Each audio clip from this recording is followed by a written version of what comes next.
आइए आज हम बात करते हैं हड़प्पा सभ्यता। हड़प्पा सभ्यता का धार्मिक स्थिति के बारे में बात करेंगे।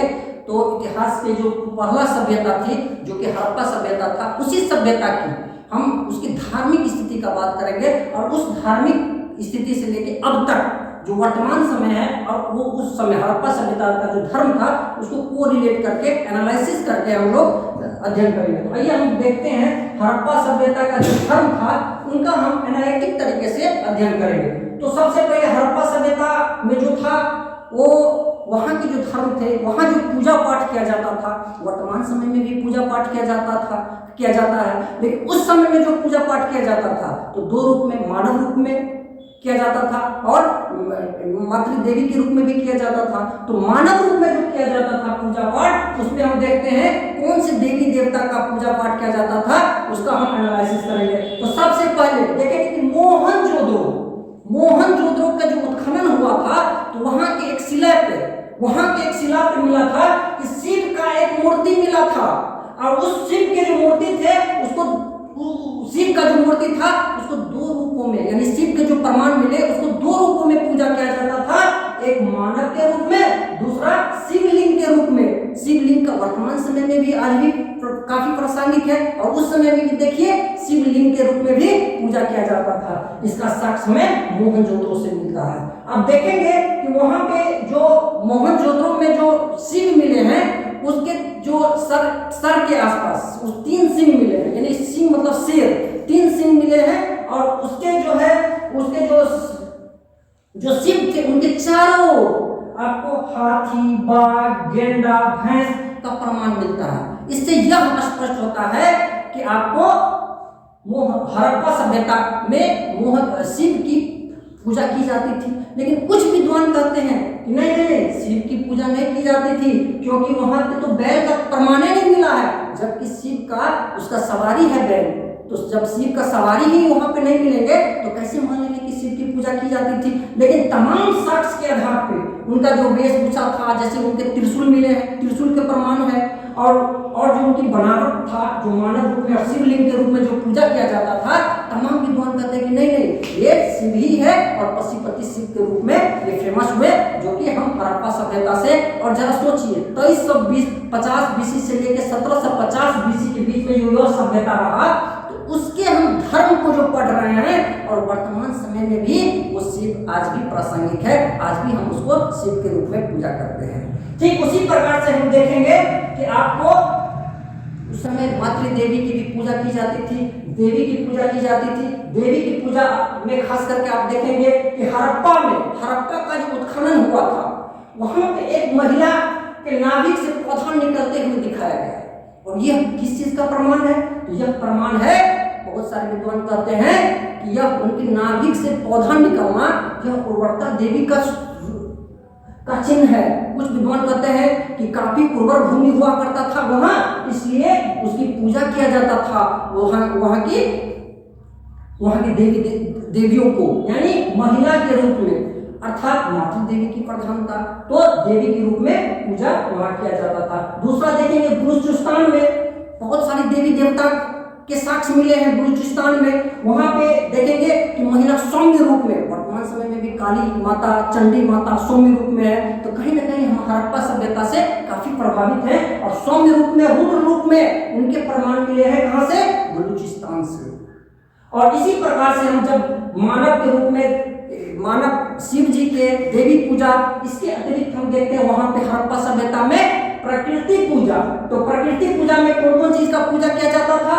तो जानते हैं पशु का पूजा। अब देखते हैं एक श्रृंगी वाला बैल हड़प्पा सभ्यता में काफी फेमस था। उनका खासकर उनका जो प्रिय पशु थे एक श्रृंगी बैल।